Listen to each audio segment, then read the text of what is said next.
వాక్యం ఎవరు చెప్పినా ఎలాగొచ్చినా అది ఉన్నది ఉన్నట్టు వస్తే అది వాక్యము దేవుడని అంగీకరించాలి. హల్లెలూయా. ఈ వాక్యము నాతో మాట్లాడుతున్నదని, ఈ రోజు దేవుడు నాతో మాట్లాడాడని నీలో ఎంతమంది అంగీకరిస్తా ఉన్నారు? హల్లెలూయా. విన్నట్టు మట్టుకు విన్నట్టు కాదు, కానీ అంగీకరించుటలో ఉంటుంది. హల్లెలూయా.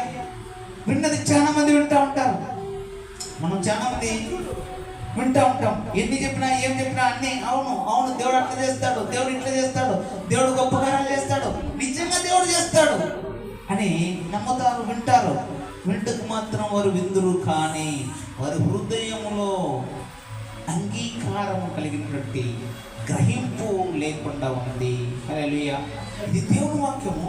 దేవుడు మాట్లాడితే పరిశుద్ధాత్మ దేవుడు మాట్లాడితే సృజించబడతాయి, లేని వాటివి ఉన్నట్టు సృజించబడతాయి. హల్లెలూయా. ఆయన సృజించగలడు కదా, ఎంతమంది నమ్ముతారు? హల్లెలూయా. సమస్తాన్ని సృజించగలిగిన శక్తి దేవునికి మాత్రమే ఉంది. హల్లెలూయా. ఆయన వాక్యానికి ఉంది. హల్లెలూయా. ఆ వాక్యము మన హృదయంలోనికి వస్తే, నువ్వు మాట్లాడితే ఏంటి మాట్లాడాలి? మనం మాట్లాడేది వాక్యమును మాట్లాడాలి. హల్లెలూయా. వాక్యమును వాక్ రూపంలో మాట్లాడాలి. హల్లెలూయా. విడుదల చేయాలి. గన్ను బుల్లెట్ లేకపోయినప్పుడు అది మామూలుగా ఉంటుంది, మామూలు సామర్థ్యం ఉంటుంది. ఎప్పుడైతే ట్రిగ్గర్ నొక్కుదామో అది దాని సామర్థ్యాన్ని బట్టి స్పీడ్ వెళ్తుంది, అంతే కదా. బండికి రైజ్ ఉంటుంది, ఆటోకి కానీ కార్లకు కానీ మోటార్ సైకిల్కి కానీ రైజ్ ఉంటుందా? ఊరికనే పోతుంది, అది తొక్కుతే పోతుంది కదా. ఎంత స్పీడ్తో తొక్కితే అంత గమనిస్తానని. 100లో పోవాలనుకుంటే స్పీడు ముళ్ళు తిరుగుతూ ఉంటుంది, నీకు ఎంతలో పోతా ఉంది అనేది.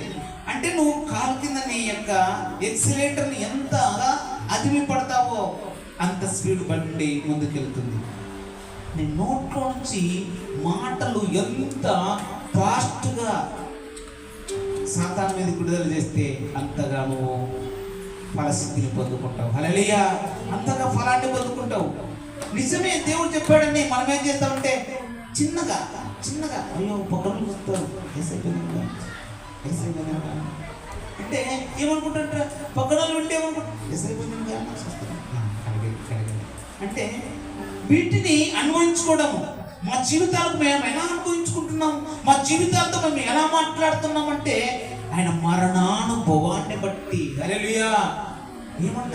క్రీస్తును పునరుద్ధారణగా చేశాడే ఆ దేవుడు మమ్మల్ని కూడా చేస్తాడని నేను మాట్లాడుతూ ఉన్నానని అపోస్తలుడైన పౌలు అంటున్నాడు. నేను మరణించినను, నేను ఏ స్థితిలో ఉన్నా, నేను ఒక్కసారి నన్ను కురువైపు నడిపించే దేవుడు నాకున్నాడు. హల్లెలూయా. నేను గురువైపుకి నడుస్తా. హల్లెలూయా.